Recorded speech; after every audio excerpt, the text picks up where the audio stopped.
His words and photo appeared constantly in newspapers and newsreels. He was handsome and athletic, over 6 feet tall, with an emphatic mustache, swept back salt and pepper hair, and bristling eyebrows above keen eyes. Time put him on its cover in 1934. In 1940, Life ran a long feature in which writer John Hersey, later famous for his book Hiroshima, called Grew unquestionably the most important U.S. ambassador, and Tokyo the most important embassy ever given a U.S. career diplomat.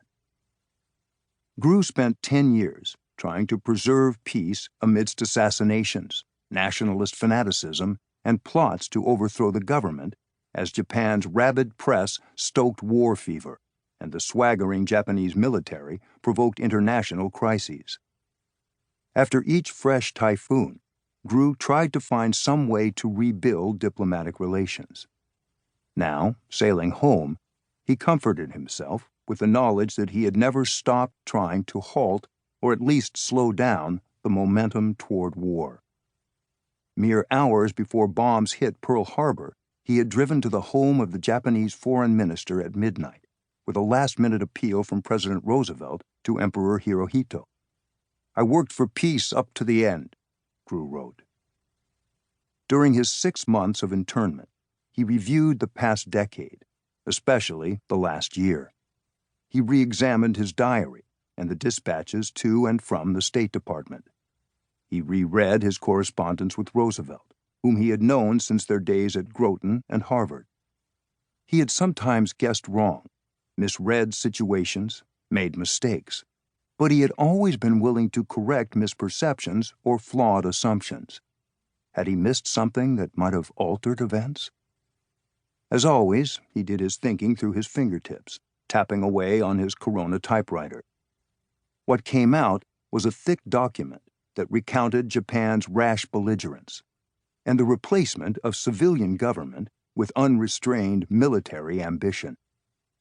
He noted once again the synchronized buildup of a massive war machine with a propaganda campaign that demonized Western nations while exhorting all Japanese to sacrifice everything, including their lives, for the glory of their divine emperor.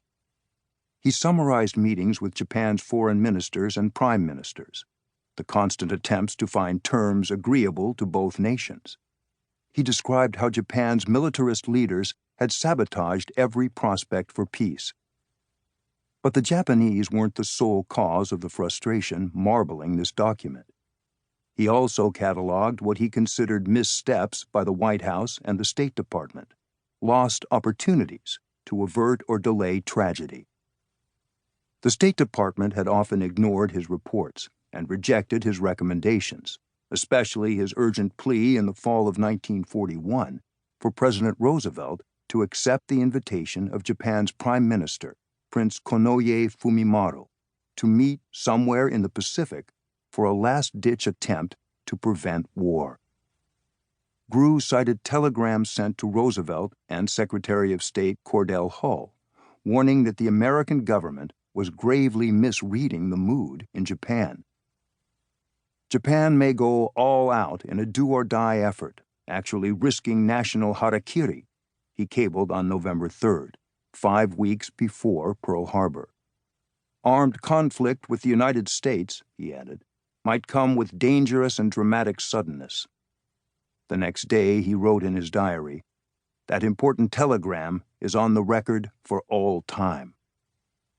Even as his misgivings about U.S. policy grew, he faithfully conveyed that policy to the Japanese government. But after Pearl Harbor, he felt compelled to leave a frank record of his views. When he finished writing, he followed his usual practice with important dispatches, asking close subordinates in the embassy to critique it. All endorsed his analysis.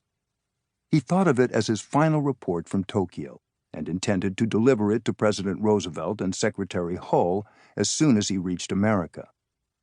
Somewhere in the Atlantic, he added a 13-page cover letter to Roosevelt, summarizing his view that the United States government had failed to do everything possible to delay war, partly because it had disregarded his reports about the true situation in Japan.